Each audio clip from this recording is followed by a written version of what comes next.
Hey, this is Judgment Waits playing a hardcore team deathmatch for you on the map Decommission, and this is not one of my favorite maps, but I seem to do pretty well in this match, so I am bringing it to you. Now, normally there's a guy camping right behind these barrels and boxes right here when I'm playing this map, but I didn't see that one. And then usually I can find somebody in the middle and somebody on the ship, and sure enough, both places there's somebody.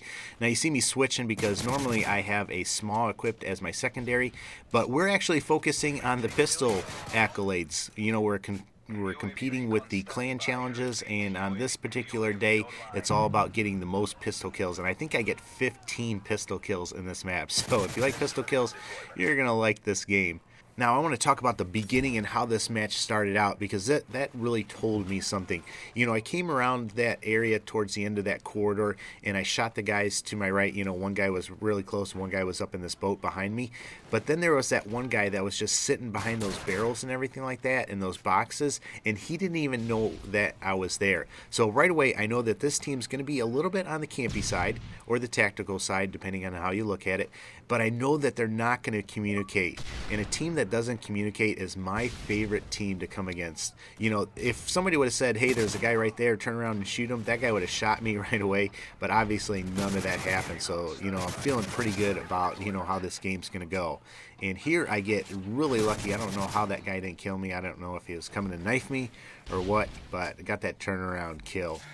Now, I'm playing with a full party, and as I said, we are going for the pistol challenge. I love these challenges that your clan can focus on and do them. It just adds some fun and some variety to the game. You know, I love using a pistol in hardcore. It's usually a one-shot kill up close or a two-shot kill at a distance, and it just adds, you know, some challenge to the game. You know, I could have easily shot that guy with my MP7, but, you know, with the pistol, it's a little bit more difficult. You know, that was kind of horrible. But, you know, it's just fun doing that. And there I get another pistol kill. Now, usually I compete against Babs. And you've heard me talk probably about Babs before. Babs is like the best player that I know of. And I've just learned a lot by watching him and everything like that. If you guys have a good player on your team, you know, just watch how they play. And I don't know how I didn't die right there. That guy should have easily killed me, the one on the bottom. But there again, you see, you know, these guys are just sitting in corners and everything like that. But back to that story about Babs. You know, if you ever have anybody good on your team, just kind of watch how they play. You're going to pick up a lot from them. He is very methodical.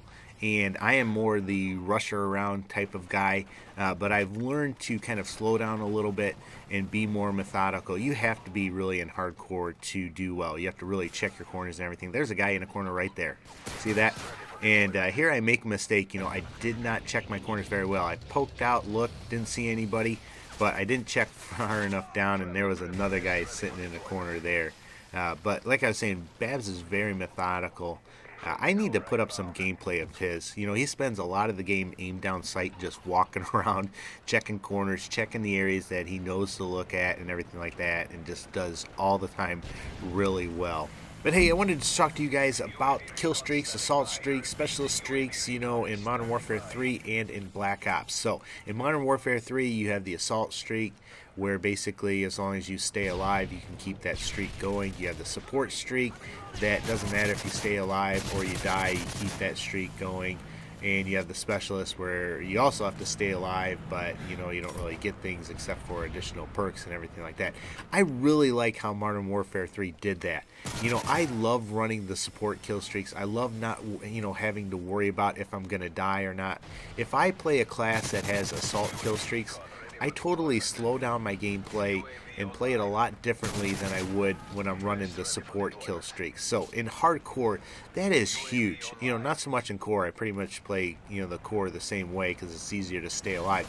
But in hardcore, it is a lot harder to stay alive. You got to constantly be worried about if you don't get the first shot off, you know, you're basically dead. That's why I really love the vest. You know, that really allows me to move around and kind of play like I would in core in hardcore. So I am super bummed that there aren't going to be any vests in Black Ops 2. And I know a lot of people don't like the vests and everything like that, but for me, I like being able to move around and not have to worry about people sitting in corners as much and everything like that, and I just have a lot more fun. So I am super bummed that the support kill streaks are going away, and we're just going to the, you know, the basic score streak that, you know, when you die, it gets reset. And there was a guy sitting in a corner. Now, I do like the idea behind score streaks. You know, in Modern Warfare 3, they added where if you shot down UAVs or cap flags and stuff like that, you know, you got like basically a kill that went towards your kill streak. That was great. You know, I think it really encourages people to, you know, be more objective in their gameplay and everything like that. And it sounds like it's going to be even better in Black Ops 2 because, you know, capturing a flag might be worth like 2 kills or something like that. You know, I know it's not going to be kill based, it's all going to be point based. So I do like that they're doing that. I just don't like that it's all reset when you die.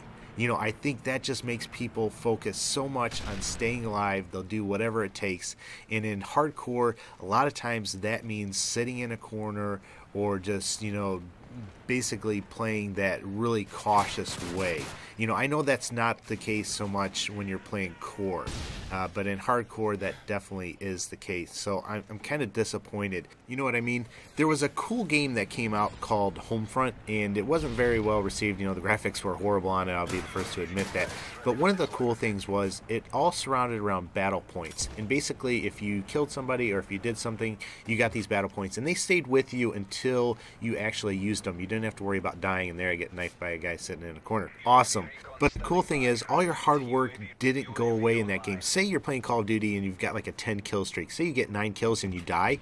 Basically, all that hard work goes away. And I know it's totally a risk/reward thing. You know, you shouldn't be risking it if you can't get there, or you know, equip lower kill streaks if you can't do that. I totally understand that, but I just like having the two options where you could have the one side where you didn't have to worry about if you died. I think it just really helps people moving around and playing the objectives, especially in hardcore. Like I said, not so much in core. But let me know what you guys think, and as always, take care and God bless.